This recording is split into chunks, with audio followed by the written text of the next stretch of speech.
Hey guys, today I just wanted to talk a little bit about circumference and area.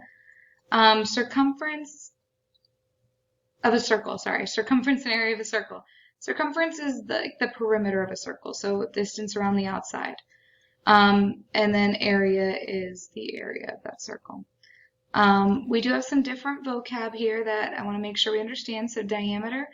Diameter is all the way across, so it's a chord that goes all the way across and goes through the center of the circle.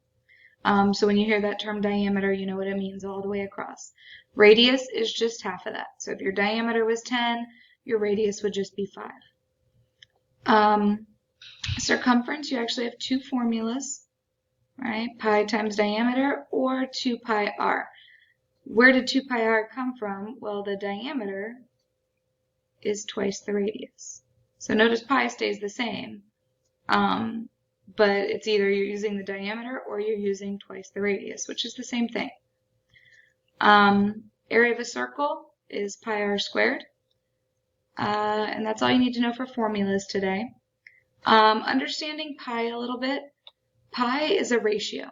So in your calculator, you'll see if you click a pi button, 3.14159.26535, some numbers.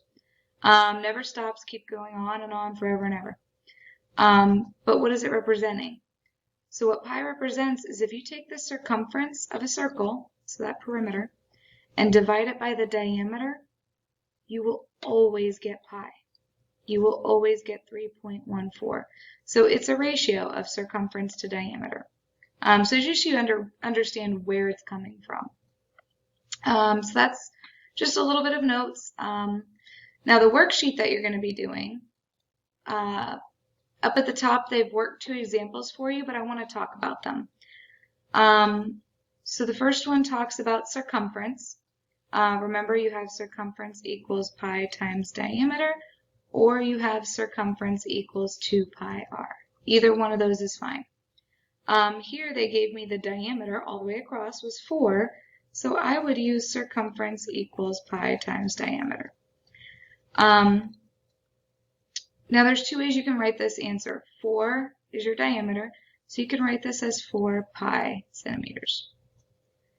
This would be exact.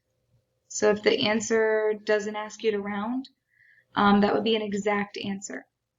If they tell you to round to the nearest, let's say tenths, so that's what this is saying, 1 decimal place, you would type it in your calculator. So you would say 4 times 3.14, or you could hit the pi button. Now, usually on standardized tests, they actually say use 3.14 for pi. So if it tells you to round, I would use 3.14. So do the 4 times 3.14, and let me make sure that that's what they got. 12.6, yeah. So if you type it in, 12.6 is rounding to the nearest tenth. Okay, so I want you to understand both sets of directions. On this worksheet, if it asks you for circumference or area, I want you to give me both answers. If it asks you for circumference or area, I want you to give me both answers. So give me exact and give me rounded to the nearest tenth. Let's do area. So area is pi r squared. R is your radius. So here my radius is 3, so 3 squared is 9. So if I wanted exact, my area would be 9 pi. Right? Radius is 3, 3 squared is 9, 9 pi. Area is squared, so centimeters squared. This would, again, would be exact. If they told you round to the nearest tenth, you would do 9 times 3.14, and you would get about 28.3 centimeters squared. Again, on this worksheet, I want both answers. Okay. If you're wondering about what work to show, I want to see what you plugged in. So for something like this one, I would want to see area equals pi times radius was 3 squared, and then show me your answer. Okay. So I want to see what you plugged in. So that's what you're doing on 1, 2, 3. Again, if it asks you for circumference and area, I want you to give me the circumference in exact and rounded. And I want you to give me the area exact and rounded.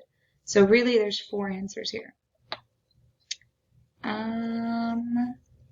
Now question 5. 5 through 9, so 1 through 4, very straightforward, circumference, area. When you hit 5, they give you different information. So you have to plug that different information in to your formulas.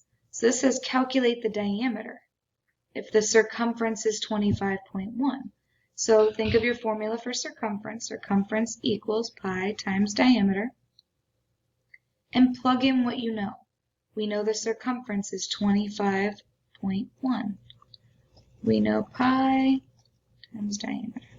So if you wanted to find the diameter, you would have to divide both sides by pi. And again, see all this work? This is what I'm expecting on your paper. So we would type in our calculator 25.1 divided by 3.14, and we would get about 8.